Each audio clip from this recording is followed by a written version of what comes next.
Hello folks, today I'm going to try a Fast 800 recipe, which is a chicken tray bake, but I'm going to try it in the air fryer just to see how a tray bake style recipe works.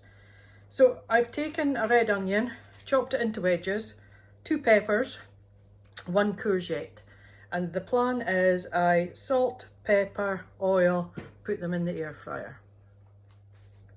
So some oil, this is just Scottish rapeseed oil, it's just what I have at the moment. Some salt and some pepper.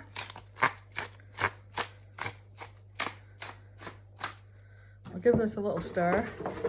And then the recipe says to put them in the oven and roast for 10 minutes. Air fryers tend to cook a bit quicker, so I'll do it for 8 and then see how it is. So turn it on.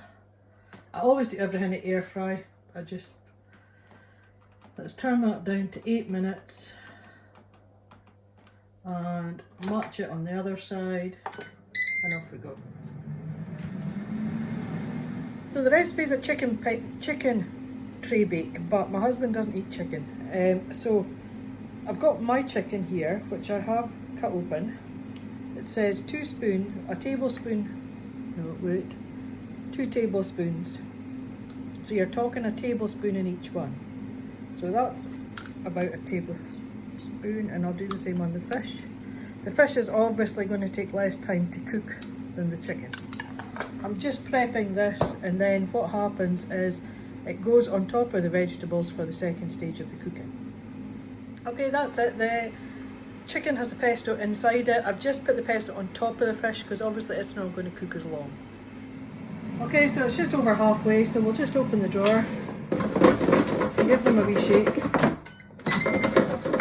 I'm not using the trays, I'm just putting them straight on the bottom to get more of an oven baked feel. Right, so this has had 8 minutes. They're obviously not cooked, but they're definitely beginning. I'm going to put my chicken in. It says Nestle on the top. Give it a little sprinkle of paprika, which is optional, and then it goes in for 20 to 25 minutes. Mike's fish is still on the tray here. It's not going to need as long, so I'll pop it in about 10 minutes to go. I'm putting them on. I'll put them on for air fry again. It said 20 to 25 minutes, so I'm going to go for 10. Because then I'm going to put Mike's fish in, and I'll keep going to obviously keep cooking Mike's veg. That's 10 minutes almost done. Let's have a look. Ooh, looking quite good.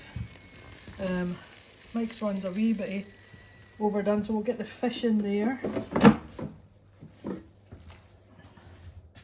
And then what we're going to do is we're going to put it on again for another 10 minutes. On both sides, see how that goes. Okay folks, here we have the finished pesto chicken tray bake. It looks and smells lovely. Mike's one is a little bit more crusty because it didn't have the chicken on it, but the fish looks lovely. So thanks for watching. If you could like and subscribe, that would be great.